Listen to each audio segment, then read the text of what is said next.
Nah, dari menurut artikel ini, itu katanya pertumbuhan ekonomi dunia itu cuma 2,6%. Jadi itu lebih rendah dibandingkan tahun lalu. Jadi persembahan itu nggak pernah jadi sesuatu yang transaksional, tau nggak artinya transaksional? Kayak pertukaran jasa gitu loh. Lo ngasih segini, gue dapat apa nih? Dengan harapan yang sama gitu dengan ya. harapan yang sama atau berarti percobaan kudus persembahan 2 kali tuh ya? Iya. 2 kali dari sekarang, 2 kali. Persembahan Dua dua kali. itu Bil. Persembahan Dua kedua. kali. Kapan percobaan kudus? Gue udah siap nih. Oke,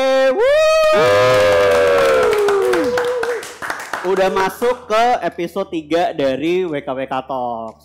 Lumayan lah ya, perjalanannya panjang nih, episode 1, episode 2. Nah, kayaknya di episode 3 ini udah saatnya kita kembali ke fitrahnya nih. Kalau dulu kan 2 episode pertama kita masih ngomongin olahraga, porseni. Sedangkan kan nama kita WKWK Talks. Wadah konsultasi warga Kristen. Betul. Jadi udah saatnya kita ngomongin yang Kristen-Kristen lah ya, biar yang kita omongin ya sesuai sama nama kita. Betul. Gitu. Nah, di sini kita mau ngomongin suatu topik yang menarik nih. Gue nggak tahu Apa sih itu? menarik atau enggak ya. Menarik sih. menarik. Kata gue menarik. Belum, gue belum tahu topiknya. Nah, jadi kita mau ngomongin persembahan. Wah, kenapa persembahan? Ya, karena ada yang fenomenanya lagi agak menarik nih ngomongin persembahan ya gitu nih, karena kalau ada gue baca satu artikel, gue ngutip artikel dari CNBC Indonesia. Jadi ada namanya KSSK, tahu nggak lo KSSK apaan? Enggak lagi. Kopi susu? Kita KSSK, S dulu. kopi susu tuh S-nya kopi susu. S ada 2. Jadi Susu kental. kata terakhirnya kental dong. Oh iya, kopi susu kental, benar-benar enak sih. Kalau kopi susu harus kental. Jadi KSSK itu Komite Stabilitas Sistem Keuangan. Oke. Di bagiannya Kementerian Keuangan lah gitu. Nah, dari menurut artikel ini itu katanya pertumbuhan ekonomi dunia itu cuma 2,6%. Jadi itu lebih rendah dibandingkan tahun lalu. Jadi emang secara ekonomi itu lagi turun nih di dunia bahkan, nggak di Indonesia. Nah, itu diungkapkan oleh Sri Mulyani, Menteri Keuangan Republik Indonesia. Jadi emang kondisi ekonomi dunia tuh lagi nggak baik-baik aja. Ya, gila, ini banget ya, berat banget ya kayak ngomongnya ya. Kan konsultasi juga kan. Omongan gue sehari-hari lah kayak gini. Iya, cocok sih, pantas sambil minum kopi susu kental itu kan. Ya, jadi kondisi ekonomi kan lagi nggak baik-baik aja. Ya, ya nyari uang juga sulit. Banget. Kondisi finansial sulit. Tapi sebagai orang Kristen, kalau ibadah pasti harus ngasih persembahan. Oh, ke situ. Yoi, tiap minggu pasti ada tuh yang namanya persembahan. Benar. Jadi kan kondisi sekarang kalau mau ngasih persembahan mikir 2 kali ya. Dari sisi ekonomi lagi sulit, kenapa gue masih ada persembahan nih? Gitu. Nah, makanya kita coba di momen ini kita coba kulik ngobrol lebih lanjut tentang persembahan, cuy. Oke. Tapi biar kita nggak salah ngomongin persembahan nih, mending kita langsung aja kali ya, kita undang satu orang yang mungkin jauh lebih paham dibanding kita soal persembahan di gereja. Yoi. Oke. Terlebih secara Kristenan gitu kan. Pastinya. Langsung kita panggil dia, Mas Ino. Monggo. Sehat Mas? Sehat. Akhirnya diundang juga di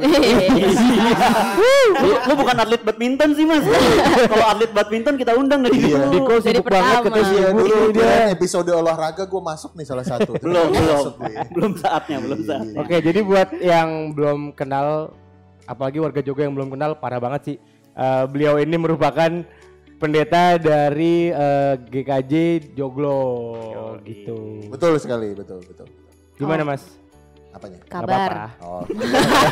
Apa lagi? Silakan Happy. Oke, kalau gitu kita mulai aja kali ya ke pertanyaan-pertanyaan tentang persembahan. Boleh. Mungkin Sabi. terbesit di pikiran kita gitu kan. Yang pertama nih Mas, mau nanya pertanyaan yang paling sederhana gitu ya, paling basic gitu. Setiap ibadah, bahkan persekutuan, kita tuh pasti ada namanya sekali persembahan. Pertanyaannya, persembahan itu wajib atau enggak? Tapi tunggu dulu. aku pengen dengar jawaban dari Mas Lah, Billy kan dan tadi katanya mau konsultasinya sama pendeta. Oh iya bener deh, cuma kayak pendapat kita dulu. karena ini pertanyaan yang paling basic gitu ya, sederhana. Coba. Next, belum tentu kita bisa jawab ya next ya, pertanyaan berikutnya. Iya. Oke. Menurut Mas siapa namanya, Mas Billy dulu Billy. ya? Iya. Sukarela sih kalau menurut gue ya. Sukarela jadi itu wajib atau tidak? Enggak wajib dong. Jadi kalau mau ngasih enggak. Kalau menurut gue. Oke. Kalau Mas Daniel? Kalau menurut gue wajib. Karena ya sebagai orang Kristen kalau ada ibadah ada persembahan. Dari kecil gue juga diajarin ya masukin persembahan gitu. Oke. Jadi menurut gue wajib. Iya. Kalau menurut Mas Inuk? Lah aku lu gak jawab. Menurut lo gimana? Lu gimana ya menurut lu? Lu persembahan buat beli burger kan lu? Iya kok tau sih. Kan ceban nih. Gocengnya burger, gocengnya. Persembahannya ceban gila tinggi juga. Ketahuan ya pokoknya teman-teman. Persembahannya ceban nih udah kayak gini. Gue kecil cuman goceng. Tuh dagingnya setengah tuh. Iya lagi bener. Menurut lo gimana? Ya kalau menurut gue wajib. Wajib. Oke. Sekarang coba Mas, kasih tahu Mas. Info. Sebenarnya kalau ngomong persembahan sih bukan wajib dan nggak wajib ya. Pertanyaannya adalah kenapa kita mempersembahkan? Kalau di dalam iman Kristen itu kita mempersembahkan bagian dari ungkapan syukur atas segala sesuatu yang udah Tuhan kasih. Okay. Jadi konsepnya dalam Kristen itu karena kita udah diberi banyak hal oleh Tuhan, maka kita memberikan persembahan. Jadi kesadaran itu yang harusnya mendasari persembahan, bukan persembahan itu supaya dapetin sesuatu. Jadi persembahan itu nggak pernah jadi sesuatu yang transaksional, tau nggak artinya transaksional?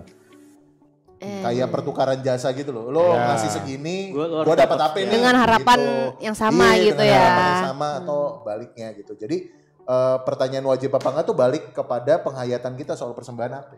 Jadi kalau kita menghayati persembahan tuh sebagai ungkapan syukur ya menurut gue itu bagian yang harus kita lakuin dalam hidup kita. Oh betul.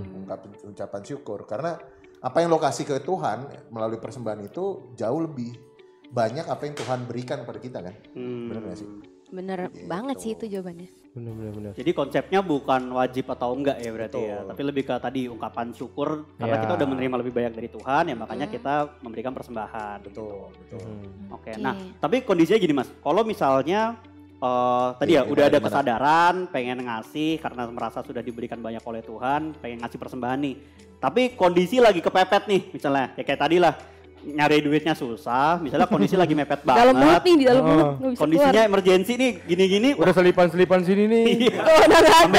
Orang dicariin, ada nih mana nih. Misalnya kondisinya benar-benar lagi terpepet banget, benar-benar nggak ada sama sekali. Contoh lah, misalnya gue ternyata tadi nyari selipan orang gitu ya. Cuma ada 500 rupiah misalnya, 500 perak, gope tuh. Gope itu Mas.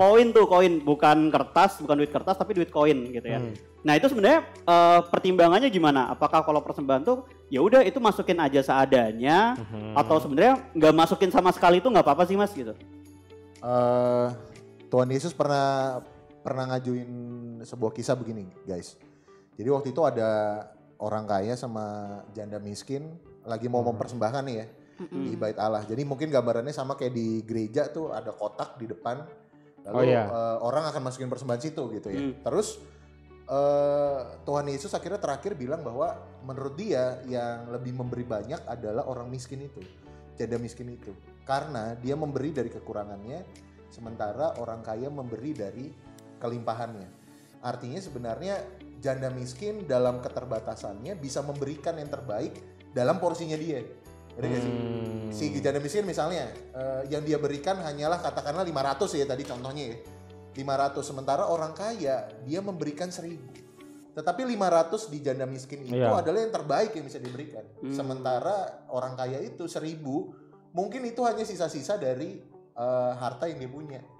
Kayak gitu. Jadi sebenarnya balik lagi kepada motivasi dan apa sih alasan kita mempersembahkan. Kalau even lo di dompet hanya ada 500 perak dan menurut lo itu adalah yang terbaik yang bisa lo berikan, ya berikan aja gitu. Kalau memang nggak ada sama sekali, ya sudah gitu. Kalau memang saat itu memang Tuhan nih gue lagi nggak ada sama sekali misalnya dalam ibadah, Tuhan ngerti kok. Dijawab ya rapopo le gitu. Iya nggak apa-apa gitu. Cuma pasti ada lah ya kan gitu. Cuma motivasinya itu, jadi lo memberi terbaik dari apa yang udah Tuhan kasih ke lo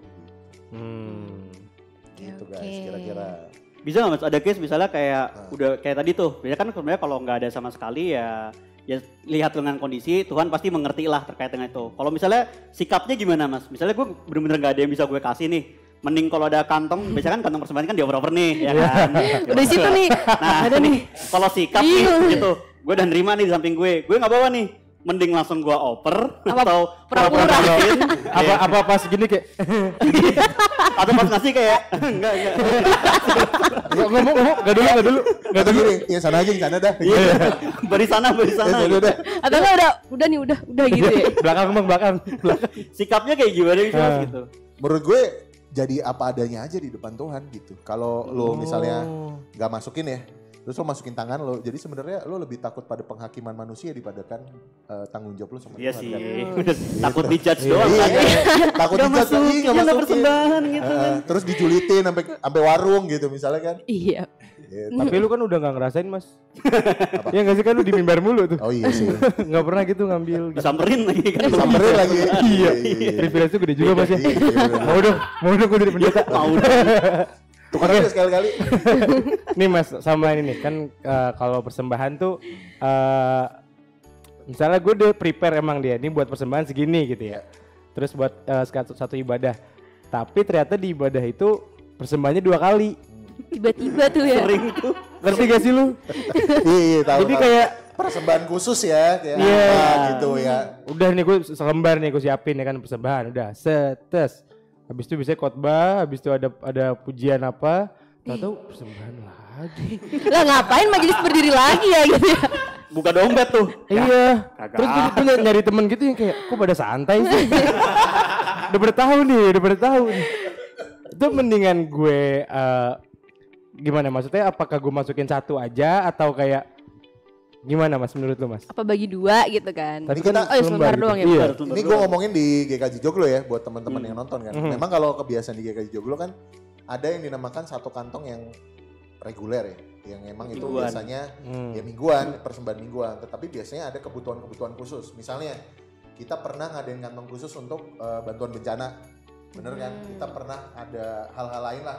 Kalau perjamuan kudus memang 2 kali ya, gitu ya teman-teman. Jadi menurut gue kalau memang lo siapnya satu dan mau lo persembahan kepada Tuhan bebas sih. Misalnya lo mau masukin yang ke mingguan atau masukin yang ke khusus, itu nggak jadi masalah. Sekali lagi Tuhan sebenarnya nggak ngeliat itunya bro. Tuhan ngeliat apa sih yang ada di dalam hati lo ketika lo persembahkan itu. Di hati gue panik loh. Pas persembahan kedua.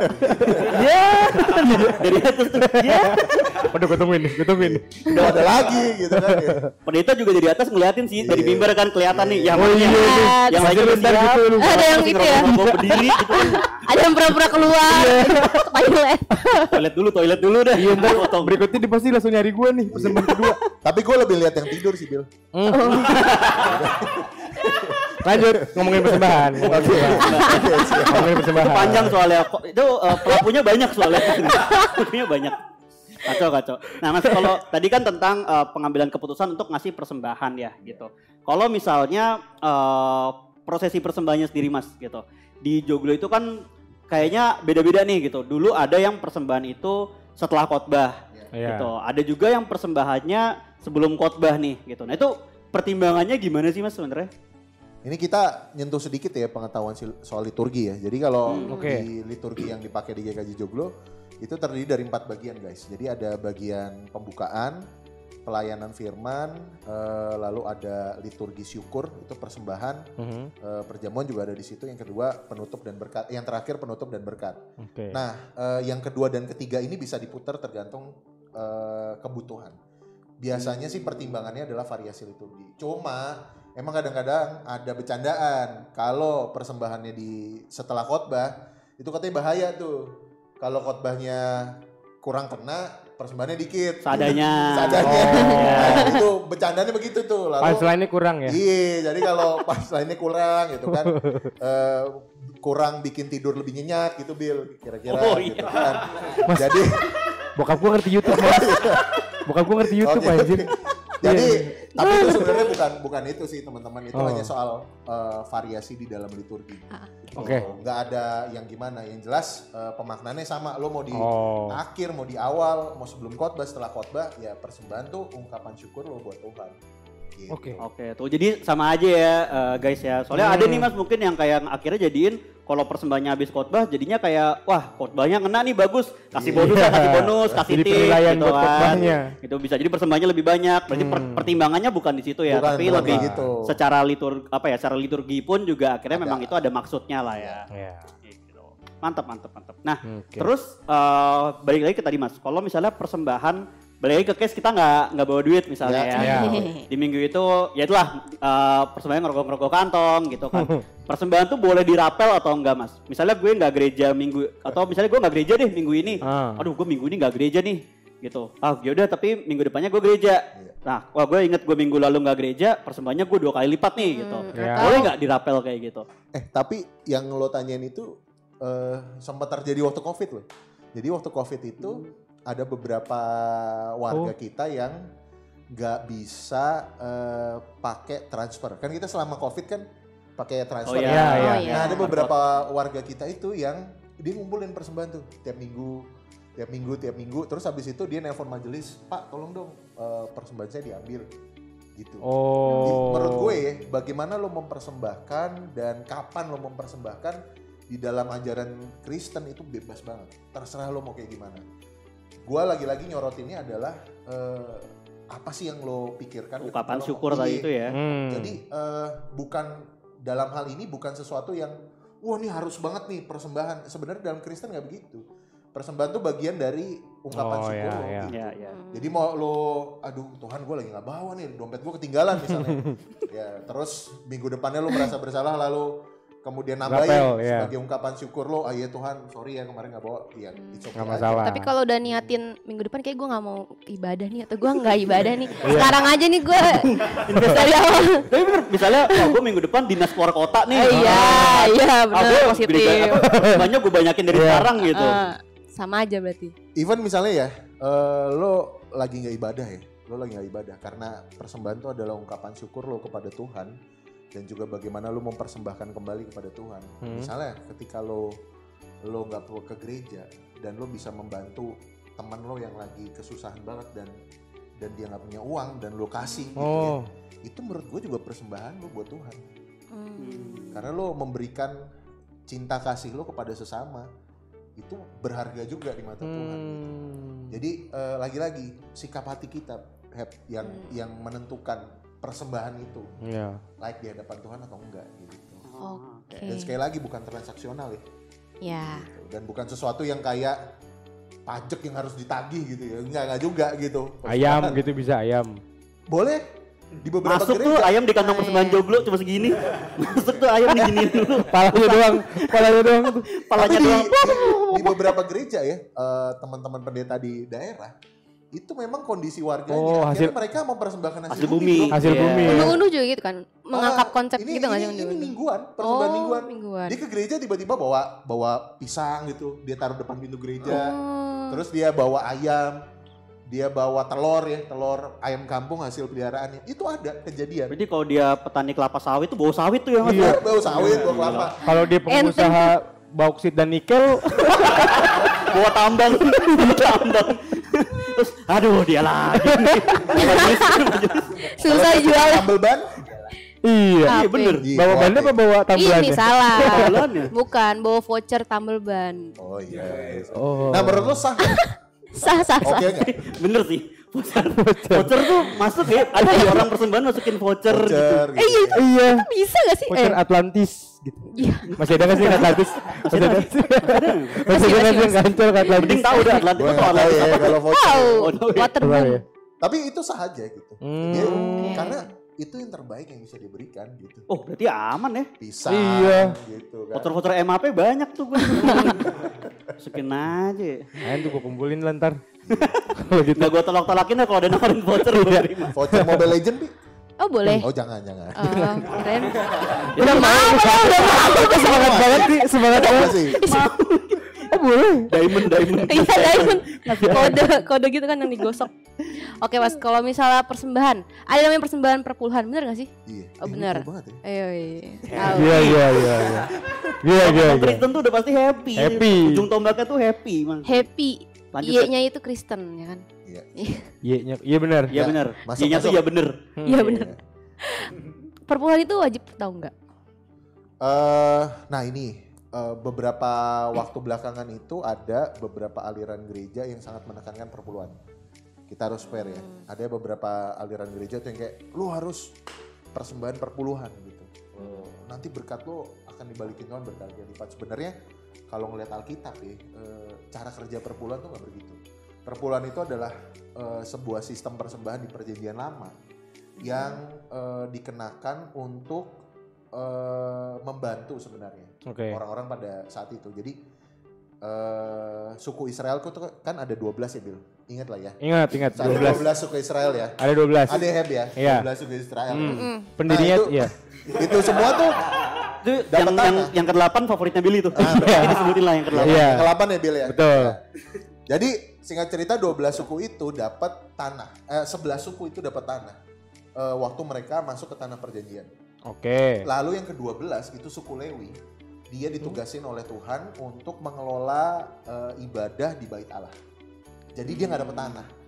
Sehingga suku Lewi ini gimana cara bertahan hidupnya? Dibuatlah aturan ada 10% yang dari suku-suku lainnya untuk mereka mengelola kehidupan.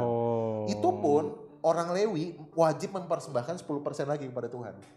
Jadi dari 10% yang mereka dapat itu dipersembahan lagi. Ya. Jadi persembahan perpuluhan itu sebenarnya ada tujuan untuk memelihara lingkungan sekitar. Ada prinsip keadilan sosial. Bahkan di beberapa ayat itu ada rujukan 10% itu lu berikan kepada orang Lewi, kepada orang miskin, janda miskin, yatim piatu. Jadi buat orang-orang yang membutuhkan. Nah sayangnya di zaman sekarang, sorry to say bahwa persembahan persepuluhan itu dipelintir.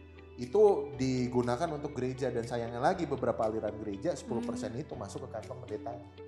Ih parah banget itu. Gereja apa itu Mas? Gereja mana ya? Ada. Nah lalu gimana?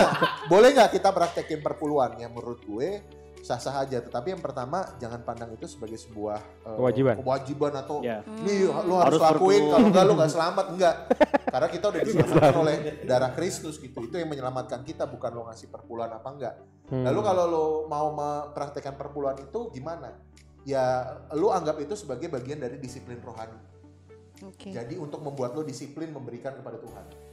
Jadi lo komitmen kepada Tuhan bahwa 10% dari apa yang Tuhan udah berikan ke gue kasih. Tapi sebenarnya kan kalau kita pikir-pikir ya, Tuhan kan nggak ngasih 10%, 100% hidup lo, uang yang ada di rekening lo, itu kan punya Tuhan. Ini. Bukan punya lo. Bener. Jadi Tuhan tuh ngasih untuk lo dititipin ke lo, untuk lo kelola. Benar sih. Dan bagian dari rasa syukur dan tanggung jawab lo atas yang sudah dipercayakan Tuhan, lo memberikan. Lo berbagi kepada sesama. Bukan buat dikaliin Mas ya? Bukan buat dikaliin. Lo dapet 10% dikaliin 10 kagak gitu. Iya. Maksudnya dikaliin 10 terus balikin persembahan lagi gitu. Zeus lagi. Gue ada referensi gak ngerti. Lo ngerti? Itu happy banget itu. Happy banget. Yeah. Berarti overall nih untuk persembahan itu nggak harus di gereja dan nggak harus uang gitu ya, nggak harus persembahan ya. Oke kalau gitu. Dan nah kalau misalnya persembahan tadi kan banyak ya gitu, proses ngasih persembahan, pertimbangan ngasih persembahan. Nah sebenarnya kalau dari sisi gerejawi gitu ya, persembahan tuh ujungnya dipakai buat apa aja sih gitu. Dan mungkin sekalian nih, kalau misalnya di Joglo ada nggak nih yang akhirnya persembahan tuh dipakai buat ini loh gitu. Tapi banyak orang yang akhirnya nggak tahu, persembahan kita tuh dipakai buat ini juga gitu. Iya. Jadi kalau kita memandang persembahan yang kita berikan ke gereja, itu sebenarnya bagian dari keterlibatan kita untuk mendukung gereja melakukan misinya. Jadi tugas dan panggilannya. Jadi kita ngasih atau kita mempersembahkan ke gereja supaya gereja itu bisa menjalankan misi yang sudah Allah tetapkan buat gereja. Nah, Joglo sebagai bagian dari gereja Tuhan itu juga punya tanggung jawab itu. Jadi persembahan yang dipersembahkan oleh umat itu dikelola dengan sebaik-baiknya oleh GKJ Joglo untuk mendukung pelayanan-pelayanan yang dilakukan oleh GKJ Joglo. Misalnya apa? Pelayanan-pelayanan itu meliputi kita kalau tiap lebaran kita kan bagian security tuh, coy. Kita bagian security tanda kasih kan. Atau kita punya program anak asuh dan juga kita bisa memakai fasilitas yang seperti sekarang ini nih buat kita syuting. Ini dari persembahan nih berarti ya? Ya semuanya. Ini kamera ini nih. Persembahan. Ini bagian dari sarana supaya gereja bisa menjalankan perannya dengan maksimal. Dan di Joglo terkhusus teman-teman, itu ada keunikan bahwa kita punya persembahan khusus di Perjamuan Kudus.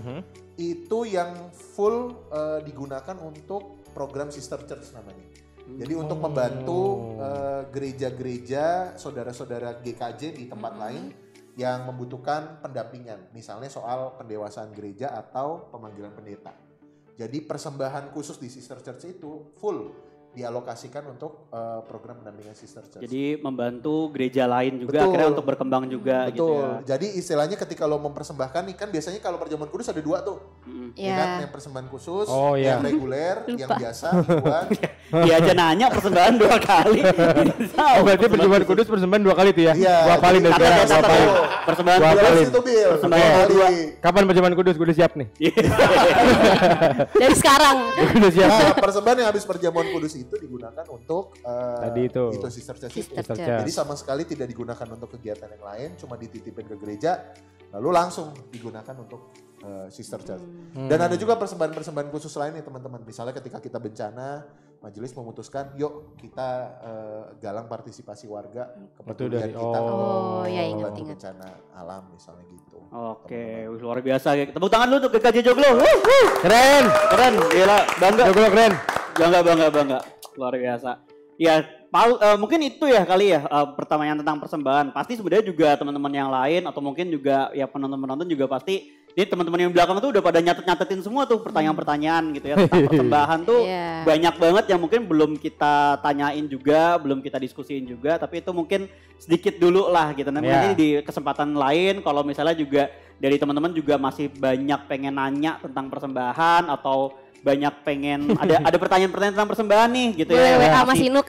Masih ragu gitu ya, pengen ditanyain, feel free banget buat komen, tanyain, mungkin nanti di kesempatan lain bakal kita bahas juga episode buat persembahan. Betul. Boleh, seperti itu boleh. Mantap. Jadi terima kasih Mas Inuk. Terima kasih Mas. Sama-sama semuanya. Jawab kegalauan kita. Semoga besok-besok kita kalau persembahan 2 kali nggak ada lagi tuh yang rokok-rokok kali. Minimal ngomong di grup wilayah lah. Sebenarnya diomongin.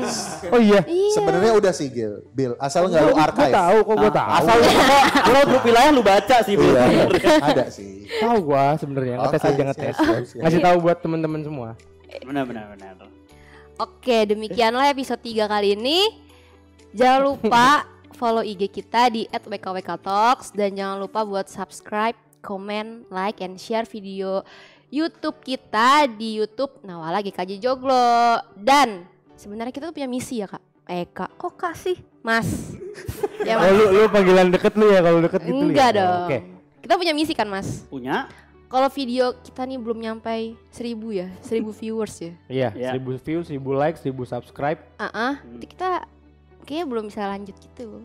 Jadi itu lo aja sih kayaknya. Iya. Itu lo yang lanjut gua masih lanjut kayaknya. Emang iya.